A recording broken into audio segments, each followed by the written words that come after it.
Hey everybody, Lawrence from financialthing.com. Oh, it's Thursday evening, 7:30 p.m. British Standard Time, 2:30 US Eastern Time, and we're back again for the usual weekly investment live stream covering all things peer-to-peer lending, crowdfunding, stock market investing, and the good old cryptocurrency that I think is a good thing right now. I got the horrible brown shake. Thank you everybody for joining me. If you can hit that thumbs up button before we start, that way I don't have to nag you about it. Appreciate that. We got 6 thumbs up, 21 people on the stream right now, growing by the second. Thanks to everybody who came last week for Stuart Law Assetz Capital. I thought it was a great chat that Stuart and I had, and it was interestingly this week I was approached by Peter Reed from Assetz Exchange, which so is a tied-in company but somewhat separated.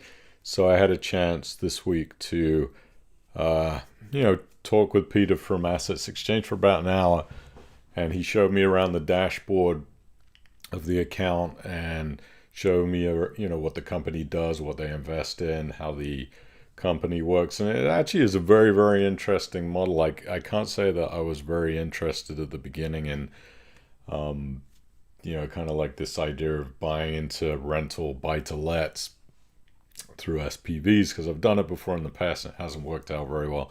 But I'm always open-minded to new things, and we're going to talk about that tonight, and probably get Peter to come on the stream, I think maybe next month, and just kind of have a chat about what his business model is and what they're doing over there, because it is kind of interesting.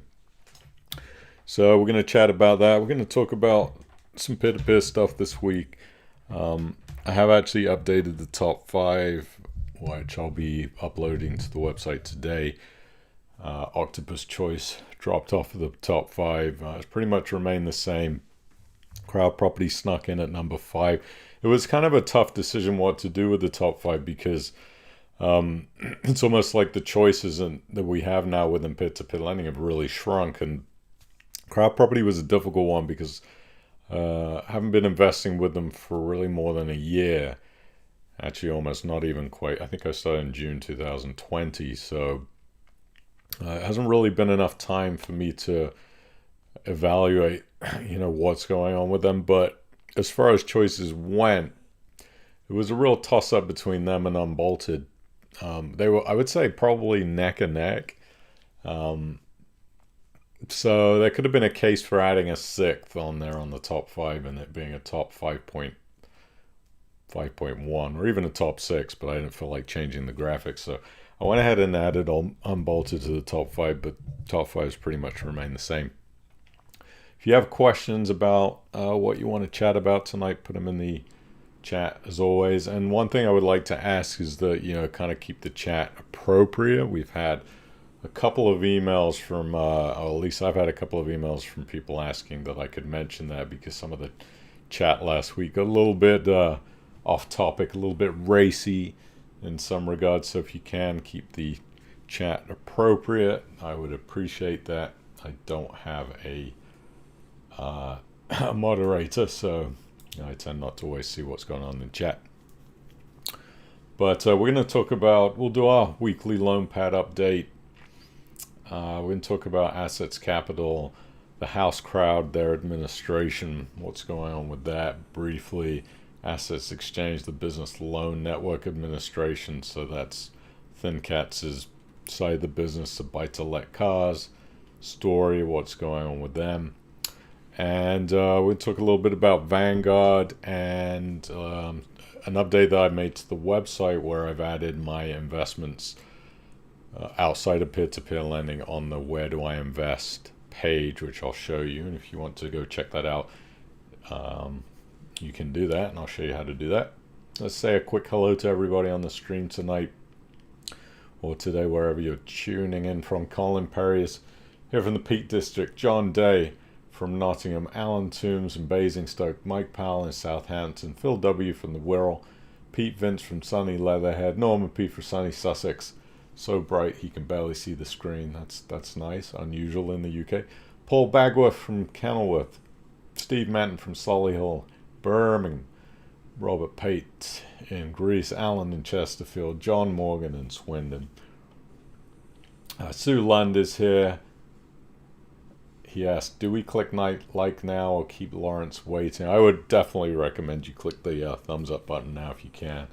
Keith Morrison in Lincoln, Stephen Howell, Nottingham, David Alderman from the Chilterns, Annabelle Nyron from rainy Spain, Hola, como está? Arthur Atchison is here, and Darren Chimpo Naughty, nice to see you in Cambridge.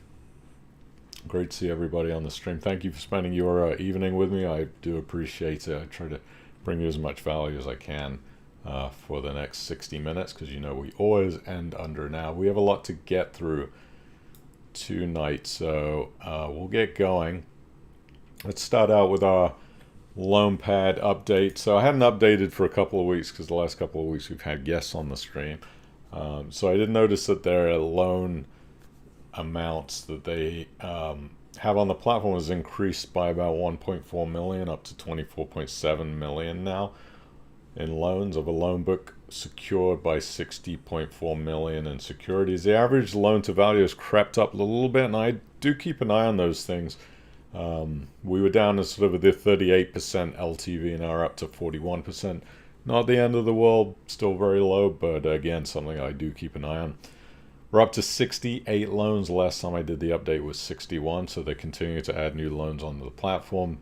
8 extended loans, 1 loan in default, and 2 loans being covered by the interest coverage fund. That 23,000 has been used out of the 40, so again, keeping an eye on that.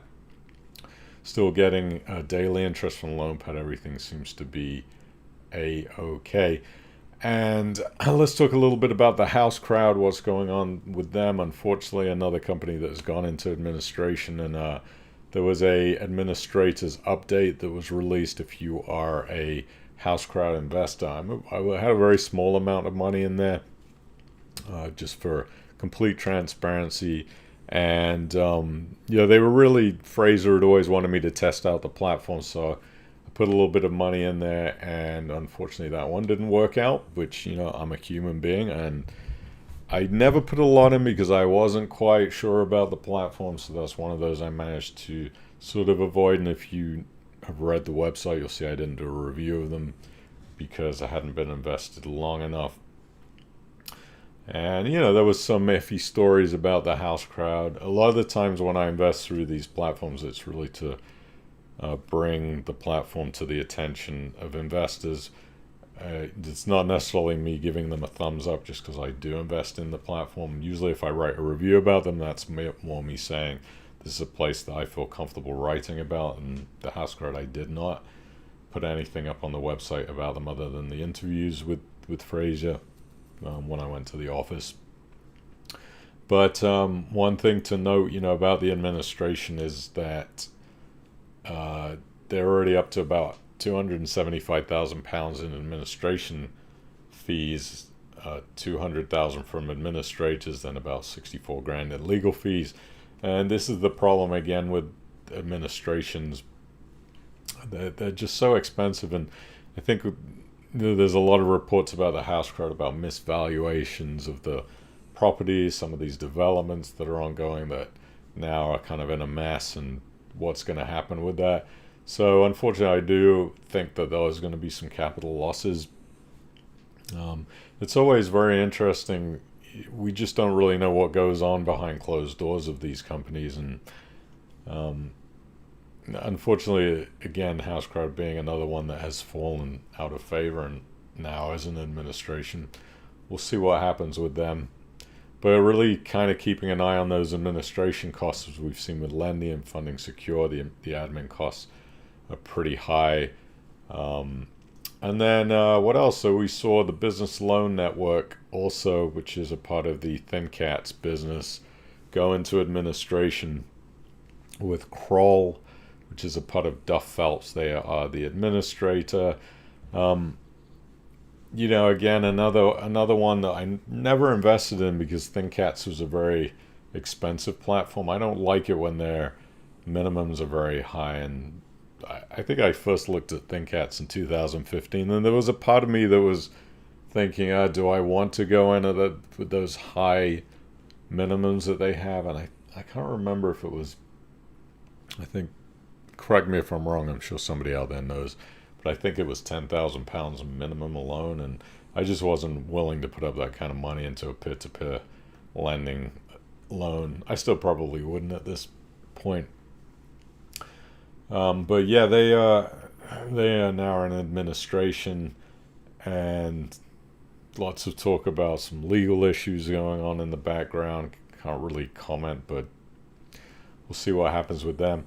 One thing to note, so ESF Capital, which is kind of the sister company that operates, and ThinkCats, by the way, does still operate, they had lost £9 million in 2019. So when you see these companies, again, posting these losses, and ThinkCats has been around for a while. We're not talking about a company that was just launched recently. They've been around for a few years, and they're still making these kind of losses. So that's never really a good sign. They did do quite a lot of lending during the CBILS, government-backed lending, so maybe that will save them. But I'm just not really sure how that's going to play out with the company still operating it. Part of the company is in administration. So hopefully nobody in this chat was invested through ThinkCats, but we will see what happens with them. See, there's a couple of news stories this week that I thought were pretty interesting. So Mike Powell says 1,000. So was it £1,000 a loan? For some reason I was thinking it was 10,000, but yeah, £1,000 a loan for ThinkCats. Another reason why I didn't go into them. Let's see what news stories we've got this week that I found kind of interesting. Hold on, just give me a second to pull up the screen share here so I can show you. Hopefully this looks good. You can see everything. Oh, again, here is the, let's see if you got covered by my head. Anyway, if you go to my website and you click on if you go to financialthing.com, click on where I invest right now, you'll see the portfolio. This is the peer-to-peer lending portfolio. And down at the bottom, I've added here the exact index trackers that I use. You can see the Vanguard index, which is the majority of my investing, is done through at 70% of my overall investing portfolio at the moment. And VTSAX, which is the American version. So we got VTIAX, which is the international tracker fund, which I have a small holding in there, and a very, very small holding in this Van Eck Vectors Junior Gold Miners ETF, just to have a little bit of exposure to gold. And then here is the stocks that I'm currently holding in the portfolio.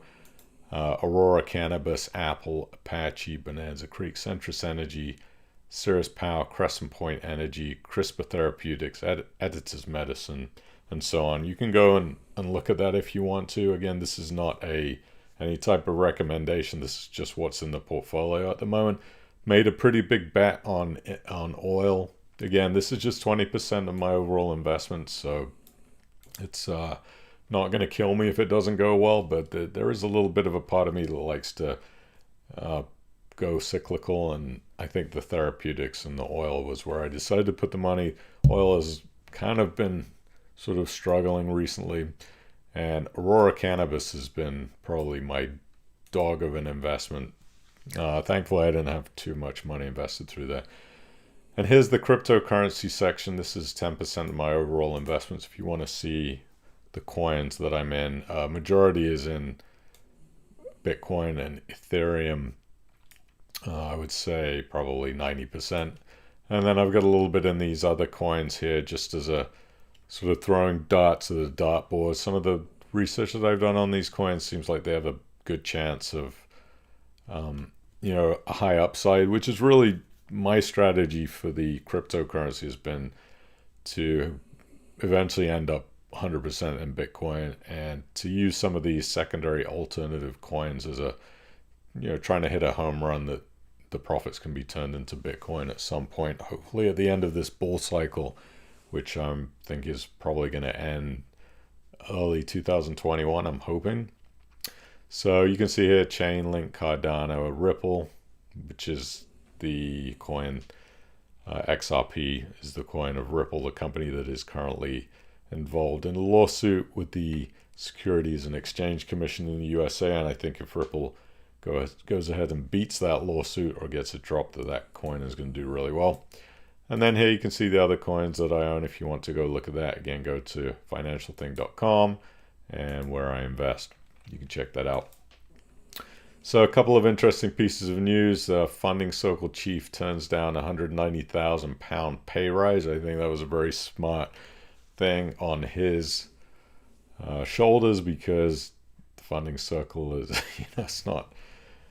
doesn't have the greatest community feedback at the moment. So I think if he was taking a big salary, some people would have been very upset about that.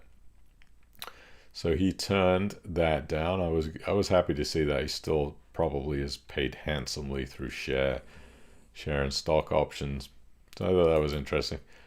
Assetz Capital overhauls access accounts. This was a story that came out about 10 days ago. And if you ever wanted to wonder whether, Assetz' accounts are easy to figure out or not, I'm reading this news story, and it's kind of tricky.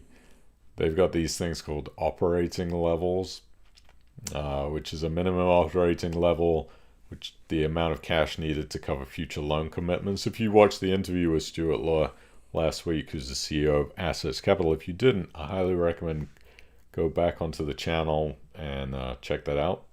But it was a good interview. But he was talking about when they cut off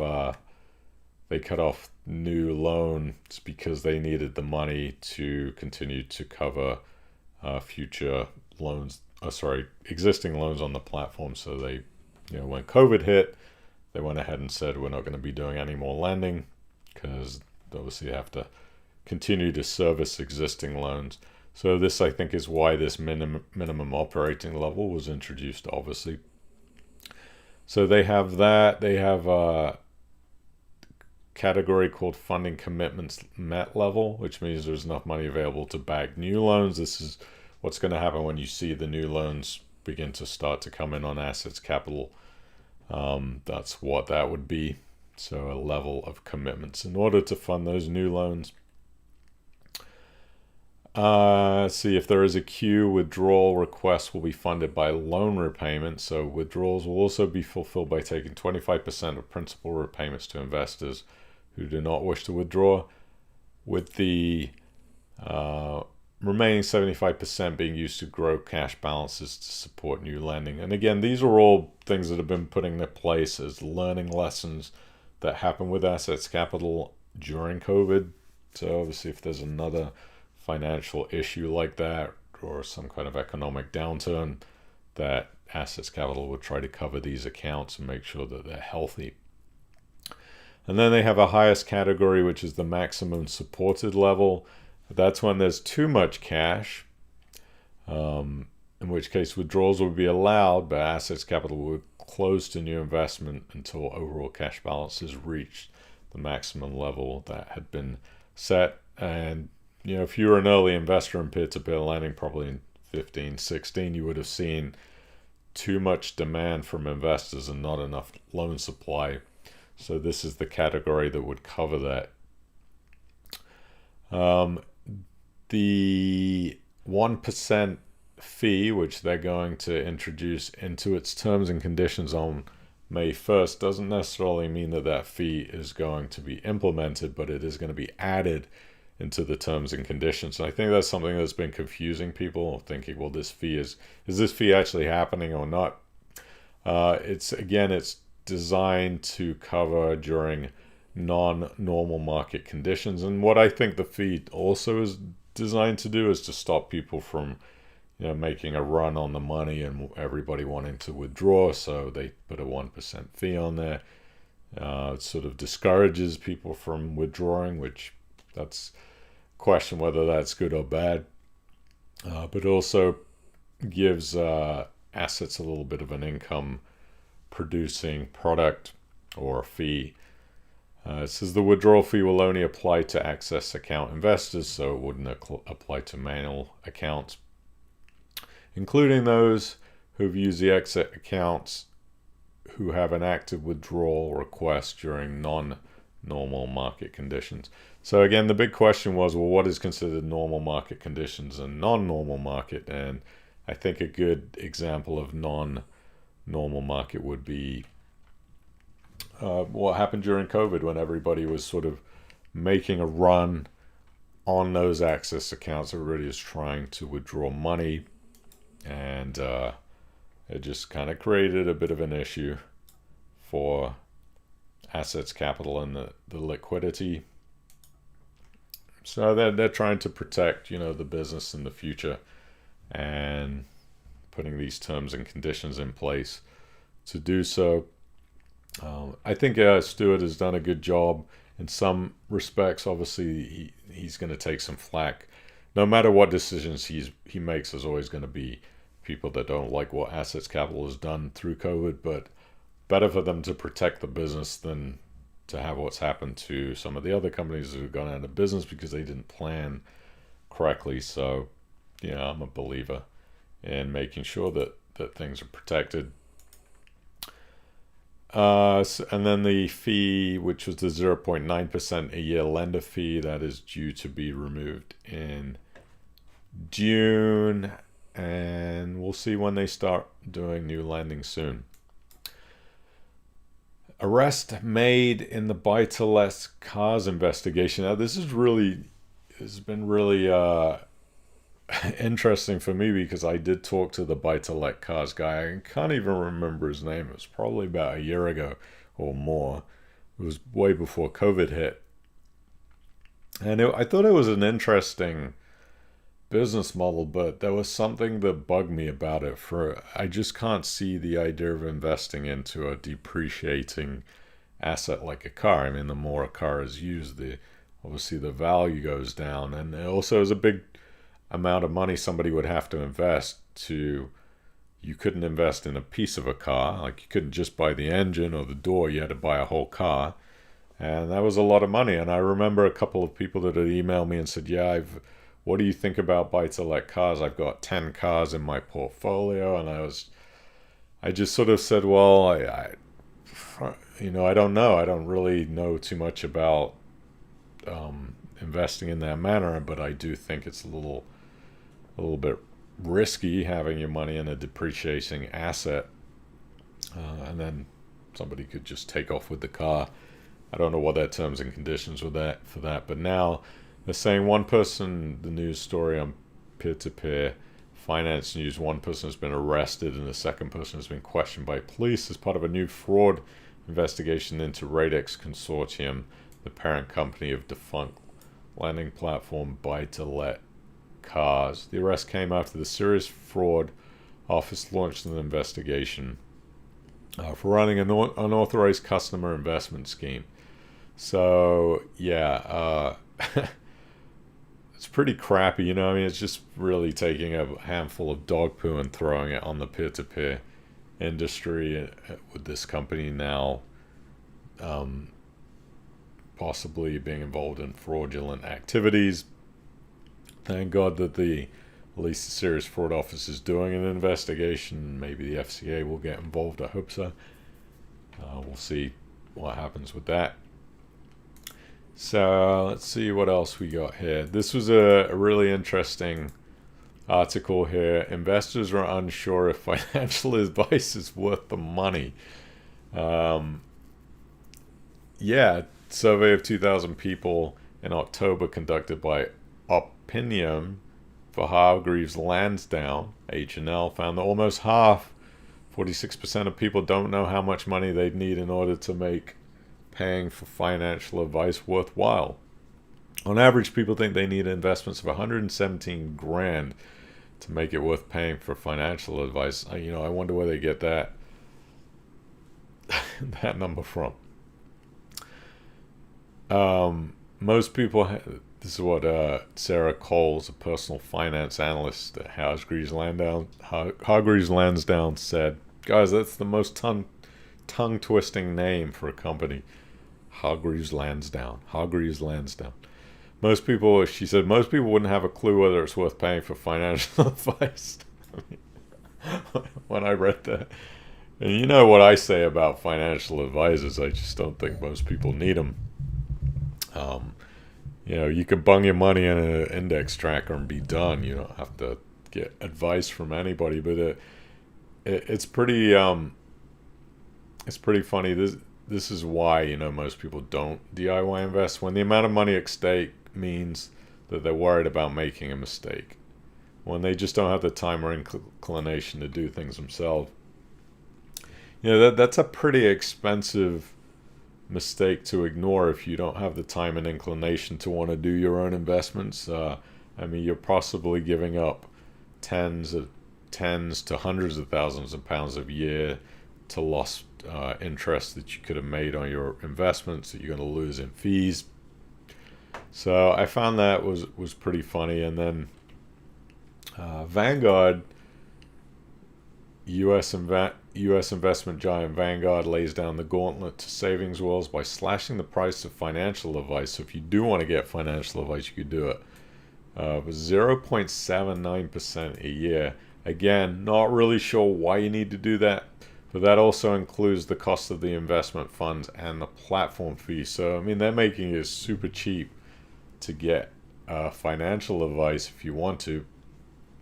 I think you can save money by not doing that, but if you, again, are not feeling comfortable doing your own investments, you can use Vanguard's really cheap financial advice in the US. I would imagine they'll be rolling that out to the UK.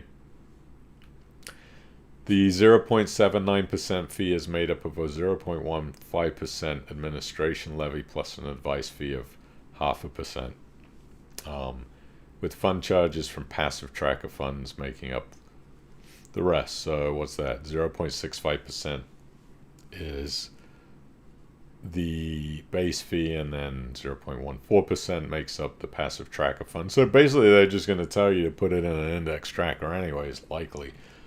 Put it in the US equity or the world tracker and you're done.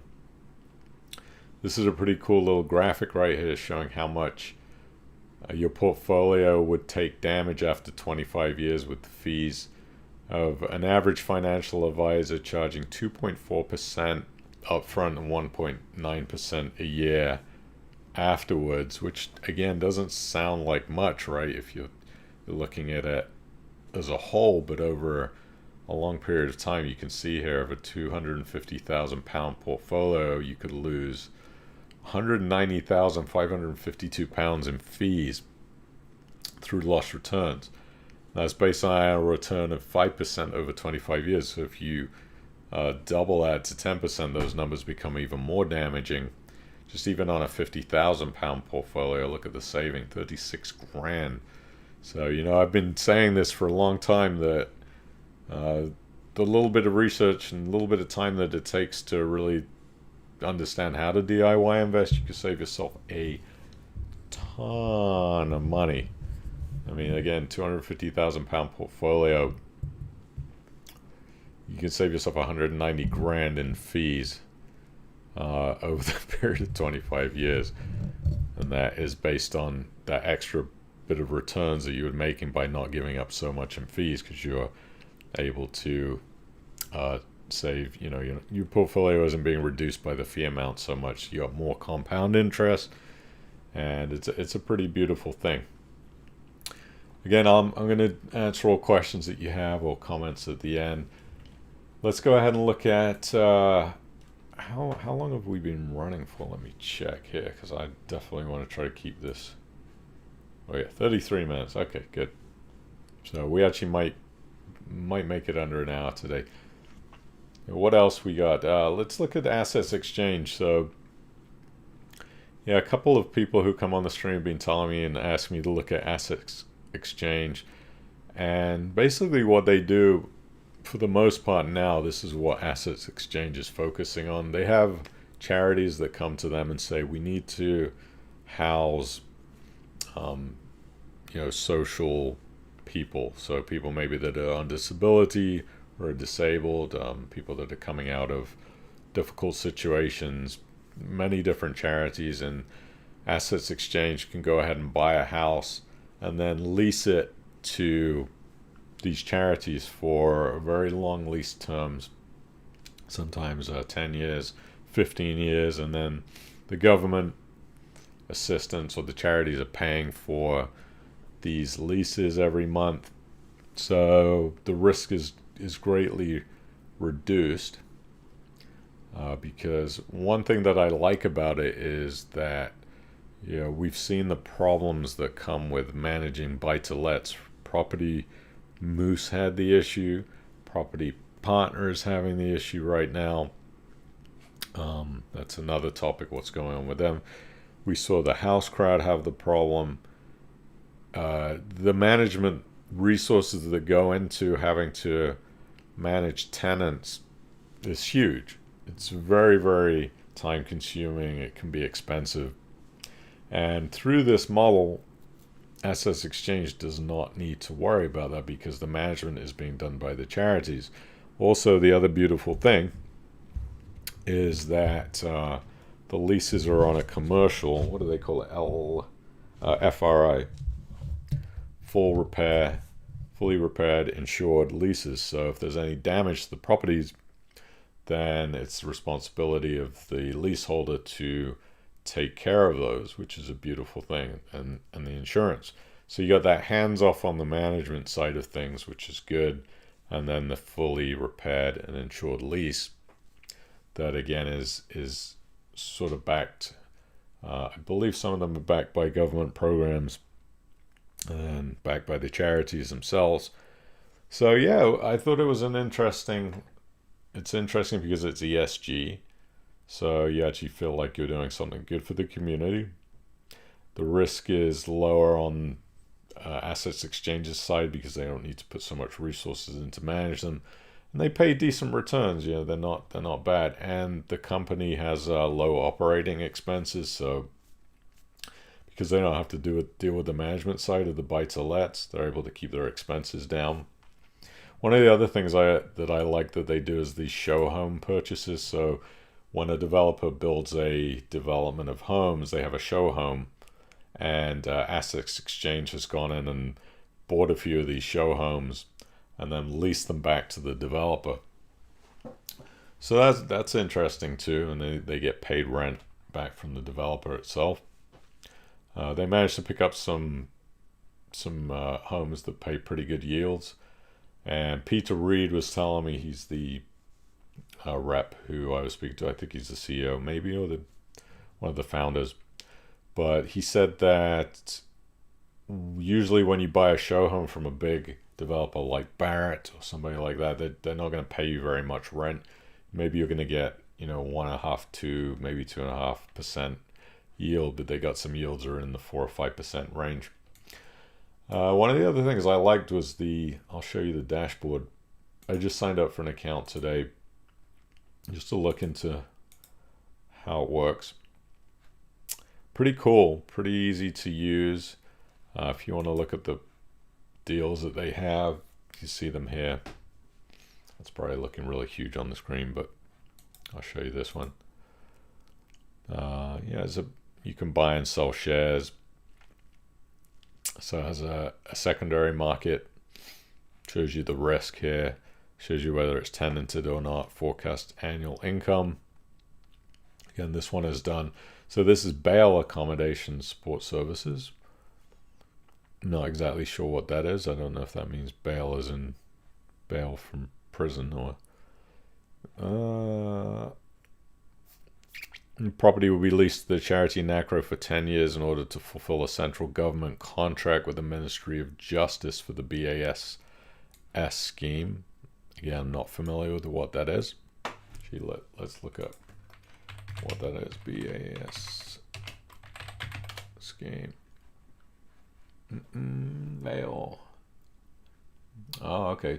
People to be released from prison, which is what I thought. 10 years, 10-year lease with high quality tenant, ethical investment. So I guess you're doing some good. So yeah, I thought it was pretty interesting, and they have a very low minimum, £1 minimum to invest. Makes sense. I mean, Assetz Capital is involved in the business, so ESG again. I think ESG is something that I don't really pay enough attention to that I probably should. But yeah, I thought it was kind of interesting. We had a good chat. We talked for about an hour, and I got a pretty good background on it. So I think I'm going to invite Peter to come on to the stream in May, and yeah, come and tell me more about it. Supported living, working with charity situations. Of course, none of these investments are perfect. That's really something you need to know. But we do try to look into new ways to get yield.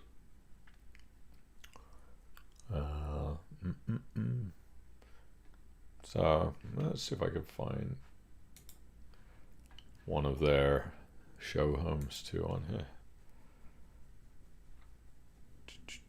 Where is the show home?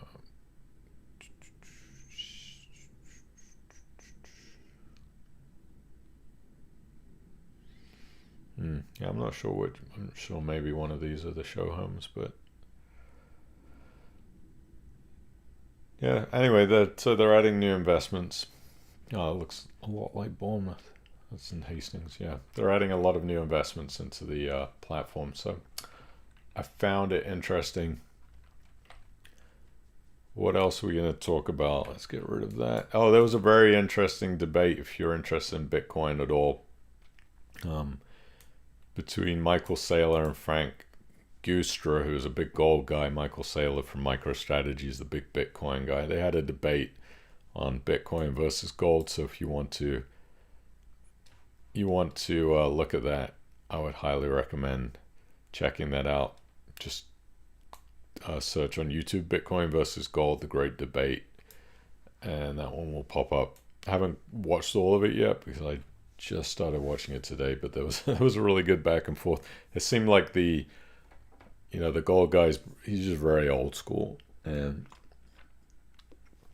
Michael Saylor is more of a new. He's a Bitcoin guy, so it was good to hear both sides of the story. I don't think there's anything wrong with owning both. I personally would steer towards Bitcoin myself. I don't see really gold as being something you're going to make a huge return on in the future. But really, really interesting debate.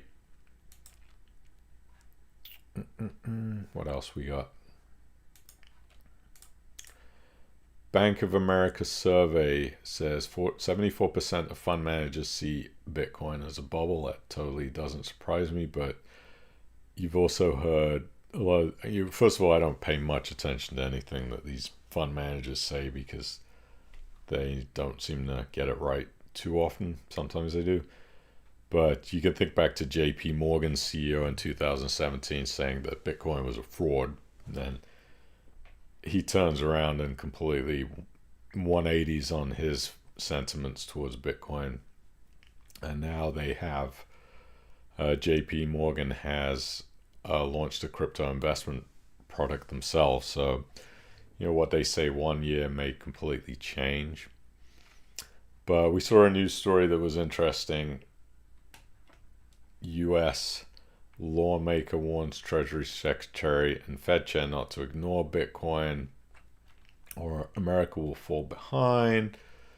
So that was interesting. And then this was very interesting too. Federal Bank Reserve President says Bitcoin is clearly a store of value.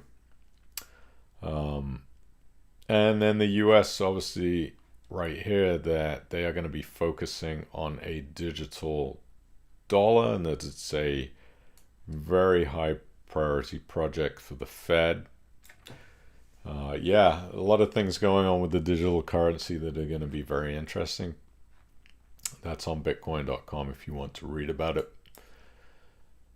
Prices this week, Bitcoin struggling a little bit, was over the $60,000 mark. Now we've seen a pullback. Totally not surprised.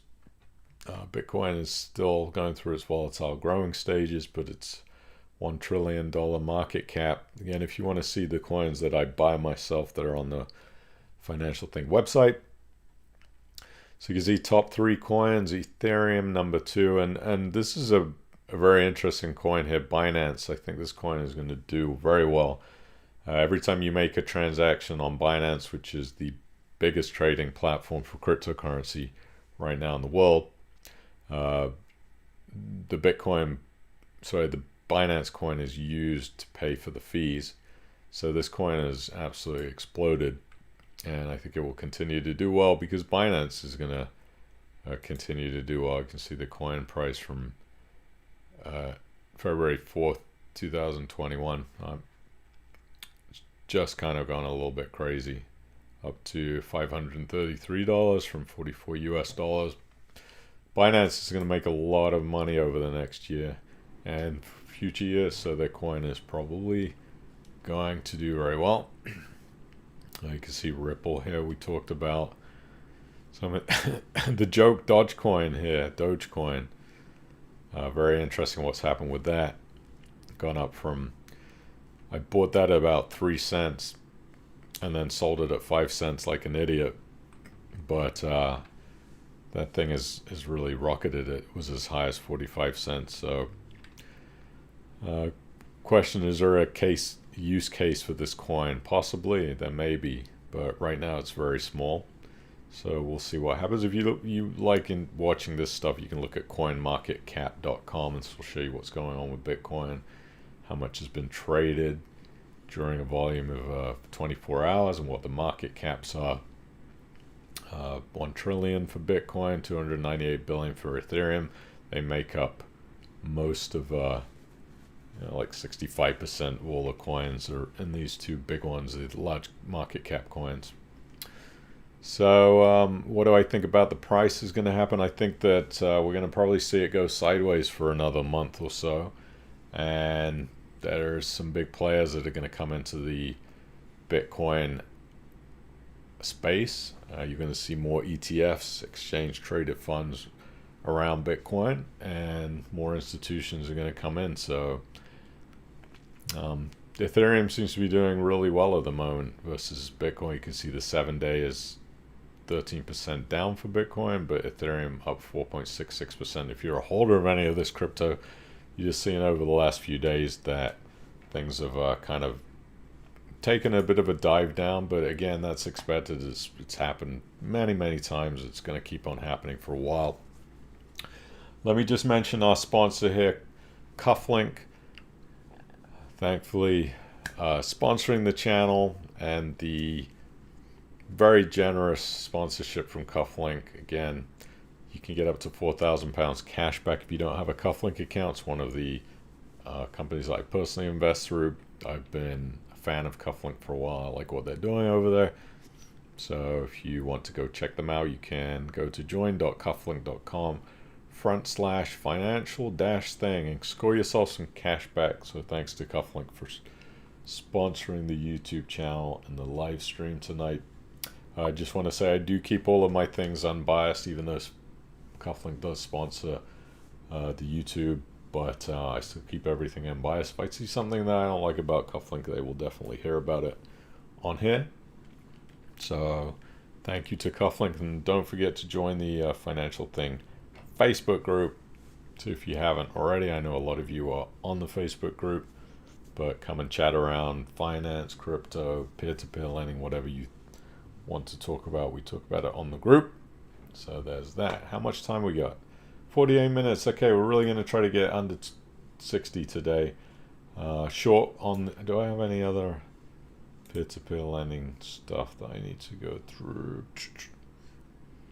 No, not really. It was a kind of a quiet week for peer-to-peer lending.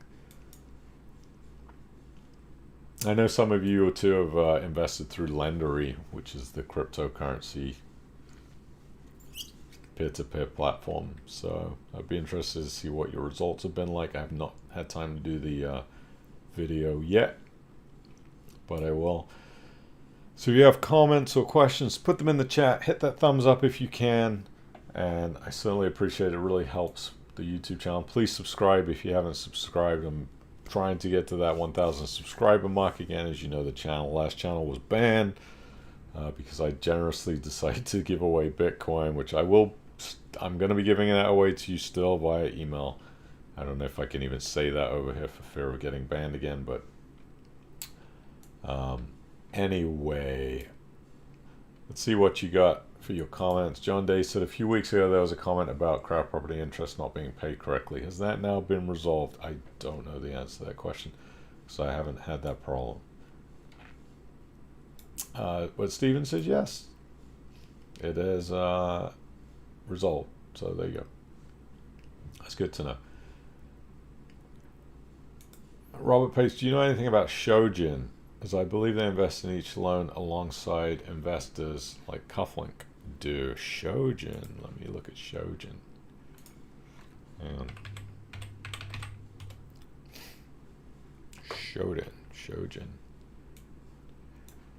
Shojin. Did I even spell that right? Shojin. I don't think. Sushi restaurant? Shojin. Did I spell that right?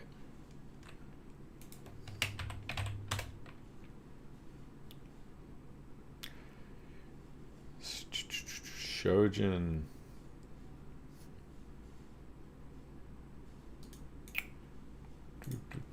Let's see. Shojin Property Partners. It's an interesting name considering there's a name Property Partner. I'm not, I tell you, I'm having trouble even finding their website. Maybe you could put the website in the chat. Oh, here we go. Shojin Investment Opportunities. It says I gotta create an account. Crowdfunding. Yeah, I don't know much about them. I'll have to look more into Shojin. I tread very, very carefully with companies that I'm not particularly familiar with, and especially ones that have been operating for less than 5 years, but it seems like they've been around for a bit. They got a post on their blog from 2017. Yeah, I don't know. I don't know much about Shojin. The last blog post they put was in 2019, so they're not very good at keeping up on that. So yeah, don't know much about Shojin. Cool name though, like it. Maybe the sushi place is pretty good.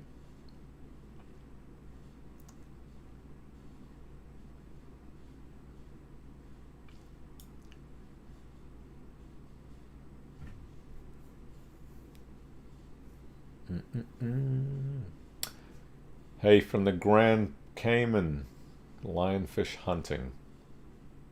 That's Debbie. Is it me or is assets becoming way too complicated? Yeah, I think that's well, okay, there's, you know, a lot of people would say, yes, it's complicated if you want to understand how the accounts work.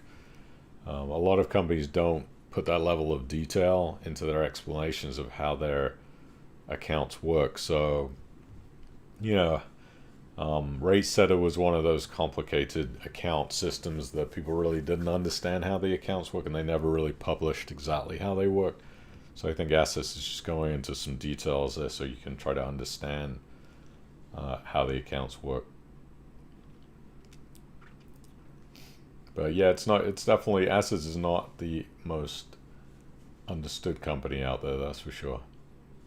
So,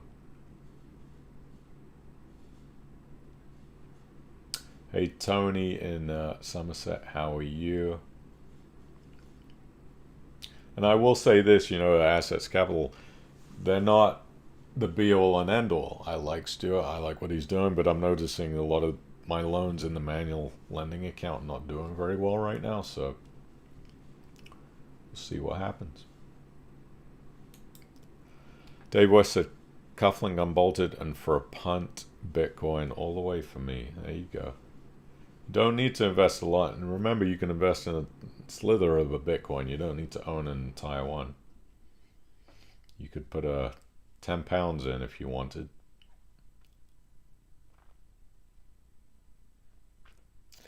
Alan said, how am I getting on with Lendery? I haven't gotten on with it yet. I've just had so much on my plate. I will. I plan on tackling it this weekend. Dave Dawson said, financial advice is a legal requirement for transferring final salary pension schemes to personally invested ones. I had to pay $3,000-ish, and the paperwork was done to a prescribed method that was 100% useless to me, as it was all based on me retiring at 65. Yeah, doesn't surprise me.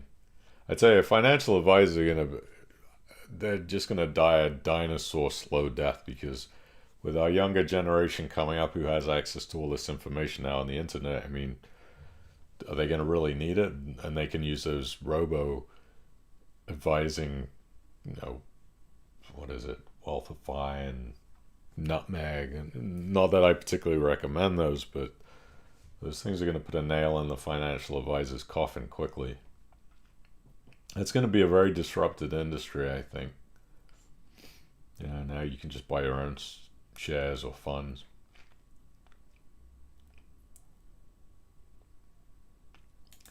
Jackie says, it may still not be the best advice and does not necessarily mean it will be gaining you interest. My past experiences, financial advisors were biased towards companies giving them the best commission. That's a very, very, very good point, Jackie. You got these commission fees that these advisors are paid very dramatically from funds to funds. Like, for example, Vanguard's index funds don't pay good commissions because the fees are so low on them that they can't afford to do it. I mean, one of the funds that I have is a 0.04% annual fee on my tracker, which is crazy. I mean, how can they can't pay a financial advisor a commission fee? And then there's a trailing fee. Like when my dad was invested through Charles Stanley, some of those funds had trailing fees and even upfront fees. I think there was a 5% load on the front, and then the advisor was making 1.5% or even as high as 2% annually on that individual fund. So, if you're a financial advisor, where does your fiduciary responsibility really lie at the end of the day? If you're a good person and you got good moral and ethics, you would tell people about the funds that made the most sense, but not everybody's ethical. So a lot of financial advisors are going to start shilling the funds that they're going to make the most money off, unfortunately, and that's one of the problems.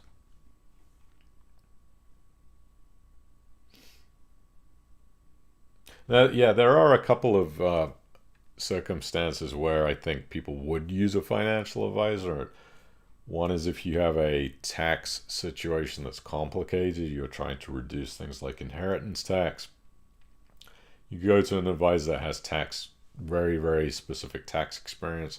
I think that could be of use for sure. And also, second thing is if you are a very, very beginning investor and the choice you have is putting your money in the bank or going to a financial advisor and investing it, I would say go to the financial advisor, because the last thing you want is your money just sat in the bank getting eaten up by inflation every year, 2%. If that's your only choice, you are too scared to invest on your own because you don't want to make a mistake, then go see a financial advisor and at least get started, and at least ask them, what do you think about index trackers? Is that something you would recommend? And a good advisor will say, I think that they're a good choice. A bad advisor, in my opinion, will say, no, I wouldn't do those. They don't return enough, or they're too boring. So, I think there's a use case for a financial advisor in those situations. I prefer fee-based ones that don't charge you like commissions, trailing commissions and things like that, where you just pay an upfront fee one time and you're done for the advice. That would be my advice, but Yeah, and I like what Dave says here. I think advisors ought to only take a percentage of the amount they beat a world tracker by.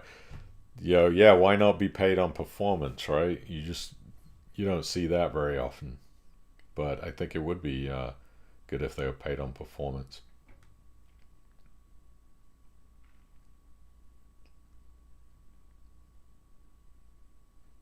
Chris A says yield on show homes from Assetz Exchange are about 5 to 7%. Yeah. By the way, Peter Reed, smart guy. Just my opinion, of course, again, but I had a good chat with him. He seems like he's very on the ball. He's a city guy, London city guy. So yeah.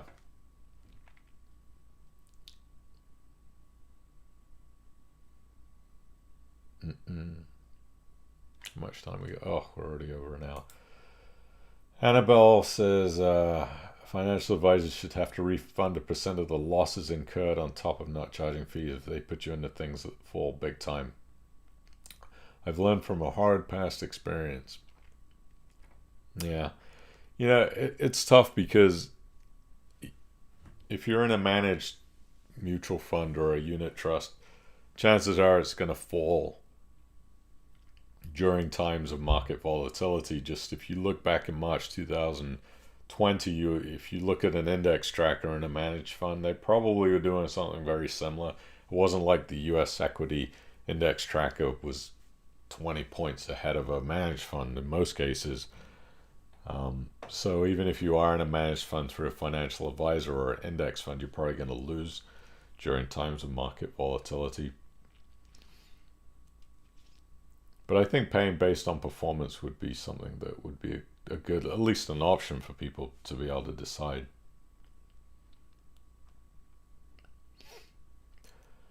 Chris, hey, my yield on Assetz Exchange overall is 6.3% with a 5% capital gain to boot. Well worth a look.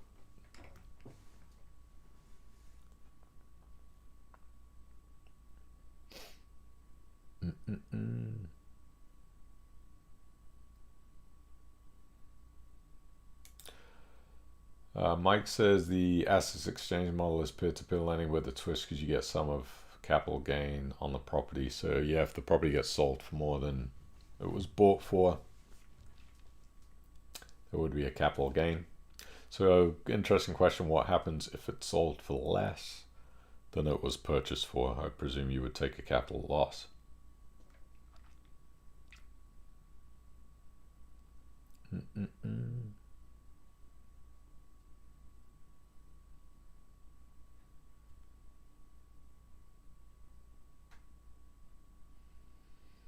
Yeah, I just financial advisor. If you have a couple of hours to read that John Bogle book, the little book of common sense investing, you probably don't need an advisor. AccuChap says UK government were talking about bringing their own cryptocurrency out in the future, Bitcoin, if you will. Yeah, it won't be like Bitcoin. It'll be a stable coin like the USDC, which has pretty much been stable at $1 for most of the time. You are going to see most developed countries coming out with a digital currency within the next couple of years. It's going to happen.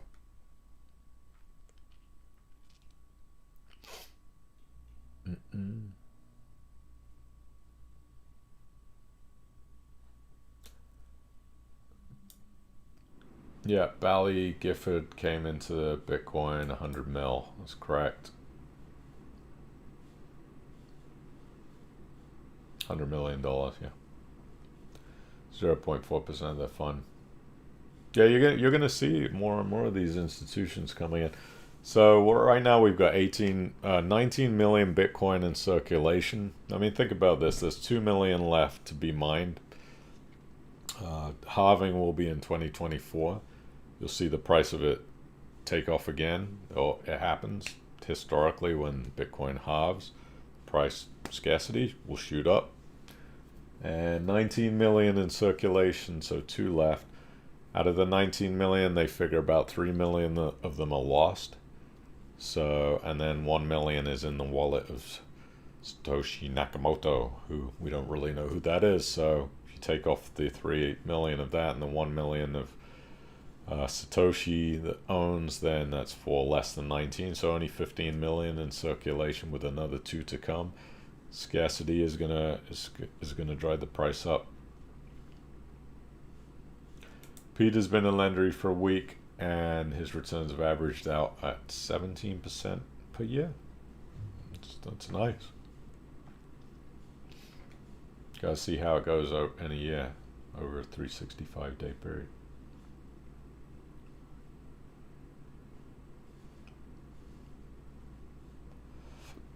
Yeah, it does sound high. I mean, I think you're going to average probably 12 or 11 over a year, but you're going to have some good with some bad.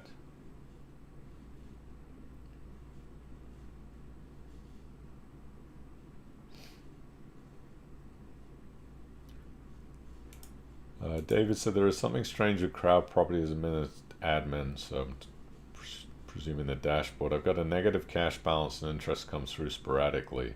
I trust this is with them to do with their new banking. Yeah. I don't know. Let me log into my account. See what it looks like.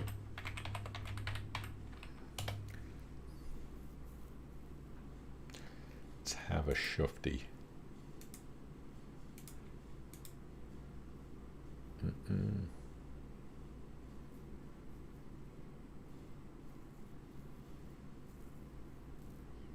No, I don't have any negative cash balance. Everything looks good. I would just get in touch with them if you think there's something wrong with your account. Mine looks okay.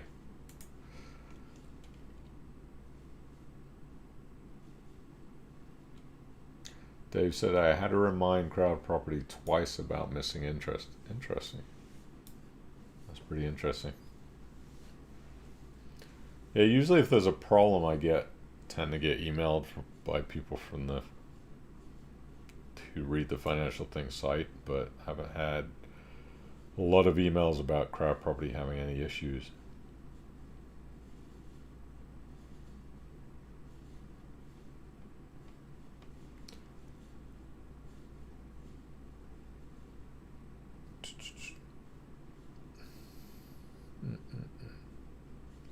Yeah, Lendery definitely doesn't have the easiest sign up because you got to do it through Bitstamp, through Bybit. Lendery will work together. Hey Dan Barber, nice to see you from the high peak. You are late today.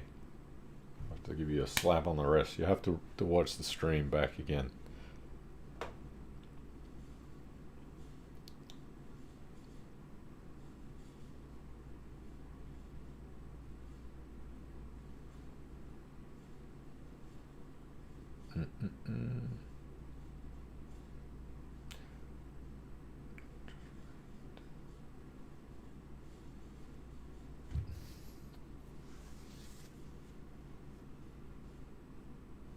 Britcoin.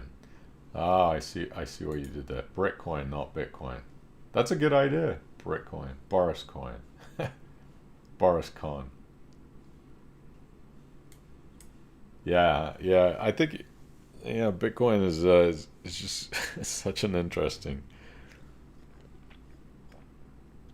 project. And then the naysayers continue, and look, I could be completely wrong about it. I have enough of my own money invested to where if I am wrong, it's going to sting. I don't think I'm wrong. But I think there's a lot of talk about Bitcoin getting banned. You saw the Turkish government banging cryptocurrency payments. Turkey is Turkey. They're always going to do some weird things. Sorry if you're from Turkey. But it's just too big now. I don't think you're going to see Bitcoin getting banned in the most important countries in the world, because it will probably help the currencies, believe it or not. Central Bank of Turkey is banning the use of crypto for payments. Yeah, good question. Why?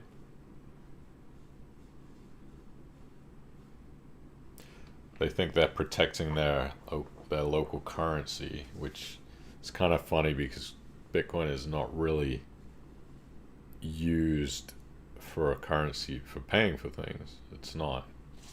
I mean, there are some cases of Bitcoin being used as payments, and that may change in the future when Bitcoin evolves and becomes faster and they use new networks as payment options. But right now, Bitcoin is not really used as a payment system. So we'll see. I would be worried if somewhere, like the UK or the USA would start banning it, but there's just too much spotlight on it now. It's too big. I don't think you're going to see that happen. I don't think a lot of people in Turkey were buying Bitcoin anyways.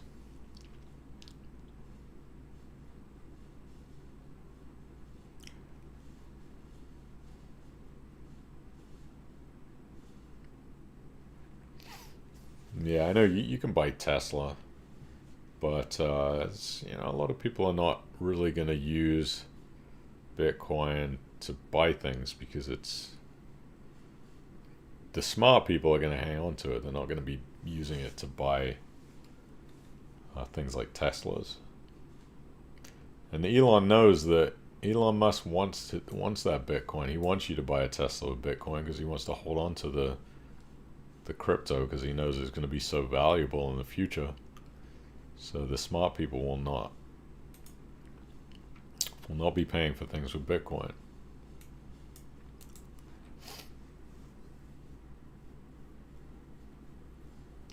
News today about Turkey was the owner of a Turkish crypto network went off with $2 billion of investors' cash.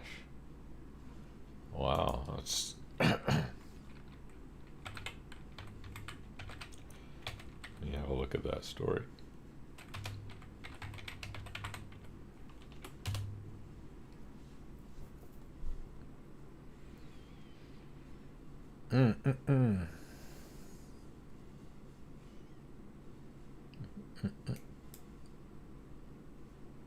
Yeah, that's why you should always, if you have any good amount of cryptocurrency, you want to hold it in your own wallet, like a Trezor or a Ledger wallet.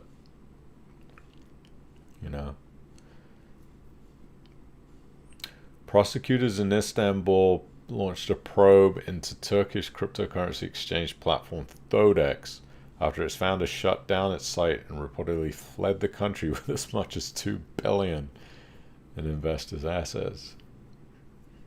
Wow, that's crazy. Thodex has led to the aggrievement of many citizens. It's not a very good move. I mean, that guy's going to end up dead.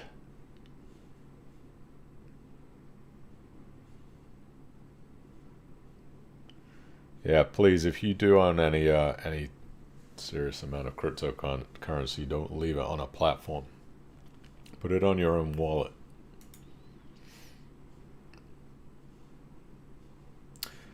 It's Coinbase is insured, so, but I still would recommend putting it on your own cold storage wallet. When we say cold and hot storage is online. If you leave it on a platform like Coinbase, that's a hot storage. If you're using cold storage, that's a digital wallet that you actually get a little USB wallet called a Ledger or a Trezor. So, yes, Elon is very, very smart. He is one smart dude. Anyway, I think we're going to wrap it up. That's about it for this week. So please, again, hit the thumbs up, hit the subscribe button. Just a little bit of news. We're going to have Jan Murciano from Blend Network on, I think, May 8th. And then probably Peter Reed from Assetz Exchange, probably in the last week of May. So yeah, don't forget to tune in for that. And that's really about it. Thanks for spending an hour and 15 minutes with me tonight.